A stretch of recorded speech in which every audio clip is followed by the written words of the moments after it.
तो मूवी की स्टार्ट होते ही हमें एक लेडी दिखाई जाती है जो कि मैजिक करके पूरी सोल्स को कैद करती थी। उस वक्त वो लेडी जमीन को खोद रही होती है। वहाँ से उस लेडी को एक काफी पुराना बॉक्स मिलता है और उस बॉक्स पर स्नेक का एक सिंबल था। फिर वो लेडी वहाँ पर मैजिकल स्पेल्स बोलने लगती है। फिर जब वो अपने मैजिक को पूरा कर लेती है तब वो उस बॉक्स को अपनी कार में रख कर वहाँ से चली जाती है। इसके बाद हम देखते हैं एक लड़के को जो कि अपने एक फ्रेंड के साथ एक रेस्टोरेंट में आया होता है। उस लड़के की फ्रेंड उस रेस्टोरेंट में जॉब करती थी और उस लड़की का नाम था ईडन और उसके फ्रेंड की आपस में नाराजगी चल रही थी, इसीलिए वो आपस में बात नहीं करते थे। तभी हम देखते हैं एक आदमी को जो कि अपने ट्रक के साथ उस रेस्टोरेंट में आया था और उस ट्रक वाले आदमी का नाम होता है रे। रे अपना खाना पैक करवा के वहाँ से चला जाता है। काम से फ्री हो लेने के बाद ईडन अपने घर के लिए जा रही होती है। तभी ईडन को फॉलो करते हुए उसका बेस्ट फ्रेंड भी वहाँ पर आ जाता है। वो दोनों एक ब्रिज पर खड़े होकर बातें कर रहे होते हैं और तभी वहाँ पर वही ट्रक वाला आदमी यानी रे आ जाता है। रे उस ब्रिज को क्रॉस कर रहा होता है। ठीक बिल्कुल वहाँ पर वो लेडी भी अपनी कार लेकर आ रही होती है जो कि मैजिक किया करती थी, जिसे हमने मूवी के स्टार्ट में भी देखा था, जिसके पास वो बॉक्स भी था। तभी वो लेडी सामने आने वाले ट्रक को देख रही होती है जिससे उसकी कार का बैलेंस खराब हो जाता है और उसकी कार ब्रिज से नीचे गिरने वाली होती है।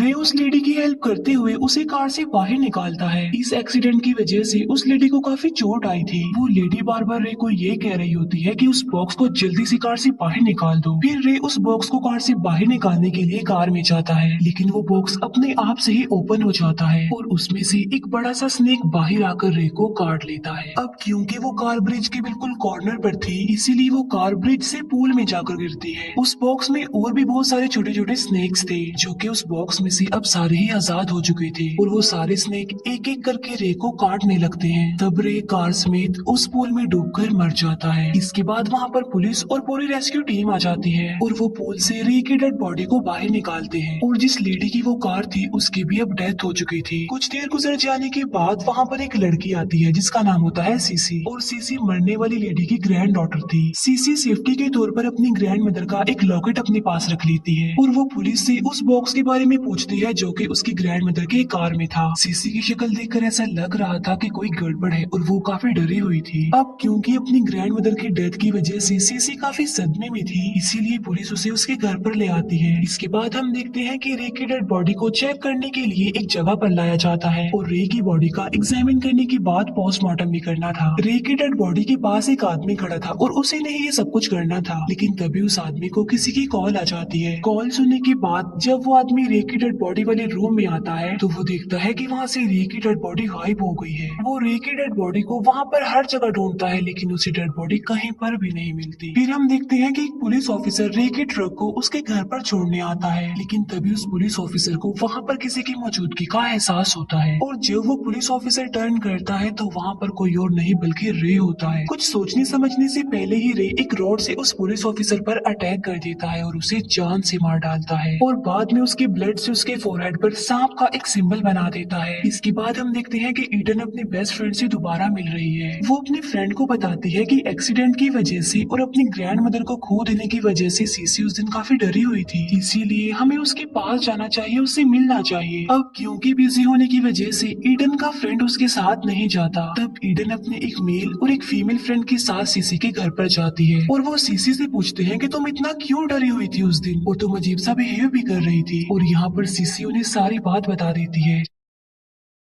कि मेरी ग्रैंड मदर बुरी सोल्स को कंट्रोल करके उन्हें कैद कर सकती थी और उन्होंने 13 बुरे स्पिरिट्स को सांपों के रूप में उस बॉक्स में बंद करके रखा हुआ था। बाद में मेरी ग्रैंड मदर ने उस बॉक्स को दफना दिया, लेकिन बाद में वहाँ पर कोई खुदाई हुई और उस बॉक्स को बाहर निकाल दिया। फिर मेरी ग्रैंड मदर उस बॉक्स को कहीं और पर शिफ्ट करने जा रही थी, लेकिन रास्ते में उनका एक्सीडेंट हो गया और मेरी ग्रैंड मदर इस एक्सीडेंट में मारी गई। बाद में उस बॉक्स के साथ रे भी पानी में चला गया। वो ये भी बताती है कि जब पुलिस ने उस बॉक्स को चेक किया था तब वो खाली था और अगर उस बॉक्स में कैद बुरे स्पिरिट्स यानी सांपों ने किसी भी पर्सन को काट लिया तो सारे बुरे स्पिरिट्स उस इंसान की बॉडी में आ जाएंगे, जिससे वो आदमी उन बुरे स्पिरिट्स की कंट्रोल में आ जाएगा और एक एक करके सबको मारता जाएगा। तब ईडन बोलती है कि पिछले 2-3 दिन से कुछ लोगों की डेथ्स हुई हैं। तब सीसी कहती है कि ये किसी और का नहीं बल्कि रे का काम है, क्योंकि उन 13 बुरी सॉल्स ने उसे अपने कंट्रोल में कर लिया है। अब क्योंकि ईडन इन बातों पर बिलीव नहीं करती थी, इसीलिए वो इन बातों को फजूल ही नहीं समझती है, इसीलिए वो अपने दोनों फ्रेंड्स को हेल्प लाने के लिए बाहर भेजती है, क्योंकि ईडन समझ रही थी कि सीसी अपनी ग्रैंड मदर की डेथ की वजह से शॉक्ड में है। ईडन के फ्रेंड जब बाहर आते हैं तो वो देखते हैं कि किसी ने उनकी कार को उल्टा कर दिया है। वहीं पर उन्हें रे का ट्रक भी दिखाई देता है और तभी सडन उनके सामने रे भी आ जाता है और रे अब बिल्कुल चेंज हो चुका था। रे को वहाँ पर देख कर वो दोनों फ्रेंड्स वहाँ से भागने लगते हैं। यहाँ पर रे भी उनके पीछे लग जाता है। इतनी ही देर में वहाँ पर ईडन भी आ जाती है और वो भी रे को वहाँ पर देख लेती है और वो समझ जाती है कि रे सबको मारना चाहता है। ईडन और उसकी फीमेल फ्रेंड तो सीसी के घर में आ जाते हैं, लेकिन ईडन का मेल फ्रेंड बाहर ही गिर जाता है। तभी रे वहाँ पर आकर एक रोड को ईडन के फ्रेंड के पाँव में घुसा देता है। रे अब सीसी के घर में भी घुसना चाहता था, लेकिन बुरी स्पिरिट्स को भगाने वाली वहाँ पर एक रेड लाइन बनाई गई थी जिसे रे क्रॉस नहीं कर सकता था। अब ईडन का फ्रेंड रोड पैर में लगे होने की वजह से फंसा हुआ था। वो काफी इंजर्ड हो गया था और वहाँ से भागना चाहता था, लेकिन रे जो कि अब किसी जानवर से कम नहीं था और वो ईडन के उस फ्रेंड को मार डालता है। बाद में वो उसकी ब्लड से सीसी के घर के बाहर सांप का वही सिंबल बना देता है और फिर वो ईडन की फ्रेंड की डेड बॉडी को खींच कर वहाँ से ले जाता है। तभी हम देखते हैं कि ईडन का जो बेस्ट फ्रेंड होता है वो अपने फ्रेंड को लेकर वहाँ पर आ जाता है और वो देखता है कि ईडन की कार को किसी ने उल्टा कर दिया है और वो भी अब सीसी के घर पर चले जाते हैं। वो लोग रे के बारे में डिस्कशन कर रहे होते हैं और उनका एक फ्रेंड विंडो के पास खड़ा हुआ था। तभी रे उनके उस फ्रेंड को चेन की एक मदद से खींच कर अपने साथ ले जाता है। ईडन का बेस्ट फ्रेंड अपने उस फ्रेंड को बचाने के लिए बाहर आता है। रे उन फ्रेंड्स को मारने के लिए उनकी तरफ बढ़ रहा होता है, लेकिन तभी ईडन एक गन से रे को शूट कर देती है। सब समझ रहे थे कि रे मर चुका है, लेकिन तभी वो फिर से खड़ा हो जाता है और ईडन के एक फ्रेंड पर अटैक करके उसे इंजर्ड कर देता है। फिर वो फ्रेंड्स वहाँ से भागकर दोबारा से सीसी के घर पर आ जाते हैं और ईडन का जो फ्रेंड इंजर्ड था वो मर चुका था।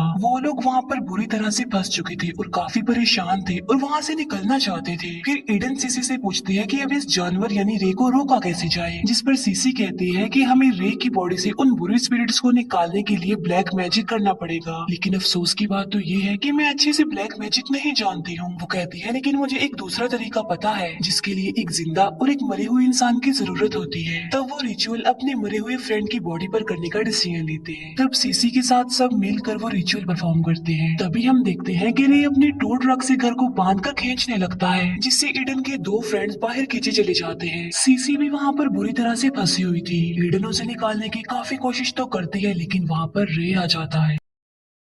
तभी सीसी एक नाइफ से रे की बॉडी पर स्टैब करती है, जिससे रे को चोट लगती है। इसका मतलब ये है कि रिचुअल अपना असर दिखा रहा था, लेकिन इसके बावजूद भी सीसी रे को रोक नहीं पाती। इसीलिए रे एक बड़े चाकू से सीसी पर स्टैब करके उसे मार डालता है। तभी वहाँ पर ईडन के दो फ्रेंड्स अपनी जीप लेकर आ जाते हैं। फिर वो तीनों उस जीप में बैठकर वहाँ से निकल जाते हैं, लेकिन उनके पीछे रे भी पड़ा हुआ था। फिर रे एक चेन की मदद से ईडन की फीमेल फ्रेंड को पकड़ लेता है। ईडन अपने फ्रेंड को बचाने की काफी कोशिश करती है, लेकिन सामने एक ट्री आ जाता है, जिससे टकराने की वजह से ईडन की वो फीमेल फ्रेंड मारी जाती है। अब सिर्फ ईडन और उसका बेस्ट फ्रेंड ही सर्वाइवर थे और वो वहाँ से निकलने की कोशिश करते हैं, लेकिन आगे जाकर वो देखते हैं कि रास्ता बंद है, इसीलिए वो जंगल की तरफ भागने लगते हैं और यहाँ पर रे भी उनके पीछे पड़ा हुआ था। फिर जब वो चेक करते हैं तो रे उन्हें कहीं भी नजर नहीं आ रहा होता। फिर वो दोनों आगे बढ़ ही रहे होते हैं कि उनके सामने रे आ जाता है और यहाँ पर ईडन का बेस्ट फ्रेंड रे का मुकाबला करता है बहादुरी से और वो ईडन को कहता है कि वो वहाँ से जल्दी से भाग जाए। फिर ईडन भागते भागते एक कब्रिस्तान तक आ जाती है। जब वो वहाँ पर देखती है तो उसे रे और उसका फ्रेंड कहीं पर भी नजर नहीं आ रहे होते। फिर ईडन देखती है कि वहाँ पर सांप के दो सिंबल थे जिन्हें रे ने बनाया था वहाँ पर, और वहाँ पर उन सब लोगों की डेड बॉडीज भी मिल जाती है जो पिछले कुछ अरसे से मर रहे थे और मिसिंग थे। तो वहाँ पर ईडन को किसी की आहट महसूस होती है, तो वो जल्दी से जान बचाने के लिए उन डेड बॉडीज में ही छुप जाती है और वहाँ पर कोई और नहीं बल्कि रे था और रे वहाँ पर ईडन के बेस्ट फ्रेंड की डेड बॉडी को फेंकता है। ईडन देखती है कि उसके बेस्ट फ्रेंड के सर पर चाकू से स्टैब किया गया है, यानी इसका मतलब ये है कि वो भी मर चुका है। उसकी डेड बॉडी देखकर ईडन काफी दुखी हो जाती है। फिर वो एक नाइफ लेकर रे पर अटैक करने के लिए आगे बढ़ती है, लेकिन रे उसका हाथ पकड़कर उसे ऐसा करने से रोक देता है। तब ईडन की नजर करीब पड़ी हुई वाइन की एक बोतल पर पड़ती है और अब रे ईडन को मारने वाला होता है। तभी ईडन वाइन की उस बोतल में आग लगाकर रे की तरफ फेंकती है, जिससे रे पूरा का पूरा जल जाता है। रे सारा जल चुका था, लेकिन फिर भी वो ईडन पर अटैक करता है है। तब ईडन सीसी की ग्रैंड मदर का लॉकेट रे को दिखाती है। उस लॉकेट को देखकर रे बिल्कुल रिलैक्स हो जाता है। फिर थोड़ी ही देर बाद वो सारी बुरी सॉल्स जो रे की बॉडी में चली गई थी सांपों की सूरत में रे की बॉडी से बाहर आने लगती हैं और वो स्नेक भी ईडन पर अटैक कर देते हैं, लेकिन ईडन उस लॉकेट की वजह से बच जाती है। फिर ईडन उस कबर को बंद कर देती है। यहाँ पर ईडन ने रे और उन सारे बुरे स्पिरिट्स को कैद कर दिया था। फिर ईडन वहाँ से बाहर निकल जाती है और रे के ट्रक के पास आ जाती है। वो ट्रक लेकर वहाँ से भागने वाली होती है, लेकिन ट्रक तो स्टार्ट ही नहीं हो रहा था और तभी वहाँ पर रे आ जाता है और रे से बचने के लिए ईडन एक बार फिर से जंगल की तरफ भागती है। तब रे भी जंगल में उसके पीछे पीछे जाता है, लेकिन रे को वहाँ पर ईडन कहीं पर भी नजर नहीं आ रही थी। रे अभी वहीं पर ही खड़ा होता है, तभी ईडन ट्रक लेकर वहाँ पर आती है और वो उस ट्रक से रे को ठोक देती है। इस वजह से रे की बॉडी के 2 टुकड़े हो जाते हैं। ईडन जब ट्रक से बाहर आती है तो वो देखती है कि रे की बॉडी के टुकड़े हो गए हैं। ईडन बिल्कुल सही सलामत थी और वो वहाँ से चली जाती है। उसके जाते ही ये मूवी यहीं पर एंड हो जाती है। थैंक